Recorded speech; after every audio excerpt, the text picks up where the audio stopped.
Hey, greetings. Today we're going to discuss the Chemistry Journal. It's going to become part of your body. Your body is no longer composed of just head, trunk, and extremities, which are your arms and legs, but it's now going to be composed of head, trunk, extremities, and Chemistry Journal. It's part of your life. Well, I want to remind you what the point of school is. It is to learn how to learn so that you can become a lifetime learner, a lifelong learner, which is our goal. So my focus in my class will be to teach you to learn how to learn and take responsibility for that. The journal is part of that learning experience in my class. The type of journal, I should have included a picture. However, remember that you're all familiar with a marble notebook. They're stitched, they're bound, they don't have little marking so that you can remove pages. They're not to be removed. It's a journal. It's going to be continuous. You will not remove pages because what happens is when you remove pages, these pages are attached. So therefore, when you remove a page in front, back page comes out. We don't want that. So I also want you to find one that is graph, that has graph paper in it.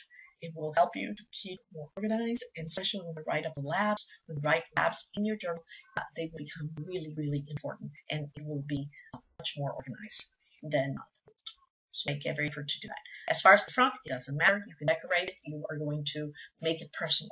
You personalize your journal in your cover. All right. So how is the journal going to help you? Well, you're going to keep everything organized in one place. You're going to organize your learning opportunities right in the journal. Your learning opportunities are what other teachers call assignments. I call them learning opportunities because that's what they are. You will organize your thoughts. You will write your reflections. You will self-reflect. You will evaluate your work. You will keep everything together in that notebook, your chemistry journal. Every day, before, during, and after, what do? Class. Every day when you come in, you're going to put everything away.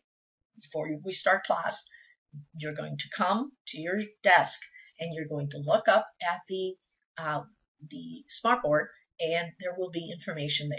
It'll be the day of the week, and the date.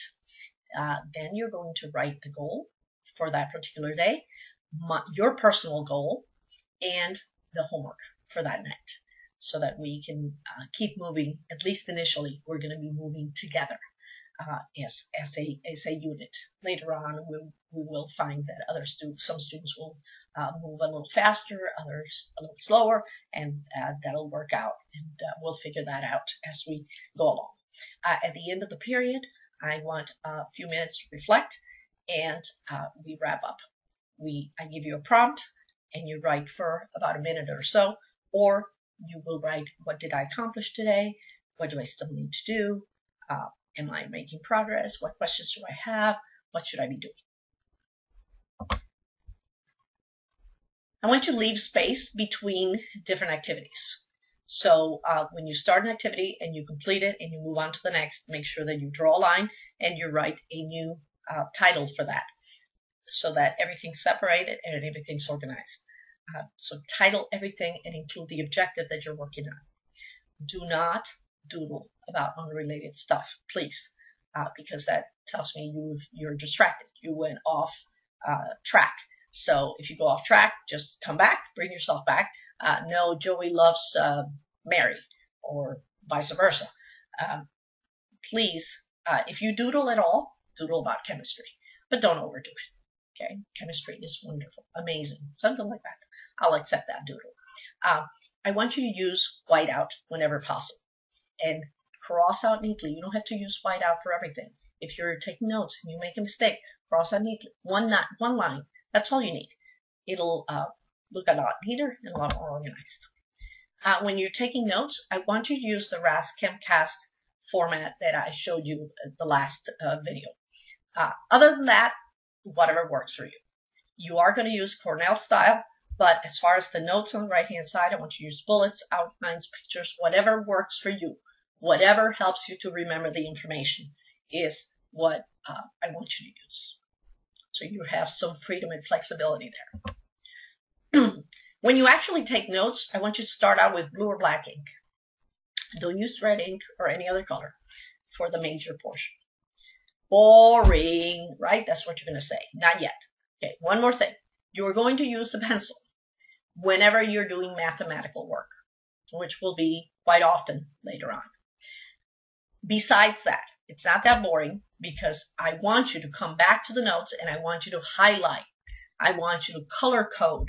I want you to develop your own system of color coding so that everything is neat, organized. You have a way to be able to remember the information. Finally, I want you to safeguard your journal. Make sure your name is on it. Make sure that you are have personalized it so that you can recognize that a mile away. Keep it in your bag. Keep it with you. Don't leave it in anywhere, because that journal is extremely important to your survival. Yes. Finally, is the journal going to be collected? Yes, it is. And it'll be without warning. So I expect you to keep it up to date every single day. If you are absent and we did a test evaluation, you'll come back and evaluate the test in that particular day. If you are absent, you need to catch up because the information you missed will be up online, or the lectures will be on YouTube. So there's no excuse for not having the information necessary for days that you were absent. You can do it. Yes, you can. Si se puede. So keep in mind that I trust in you. Trust in me to guide you, but I trust that you will do the very best that you possibly can.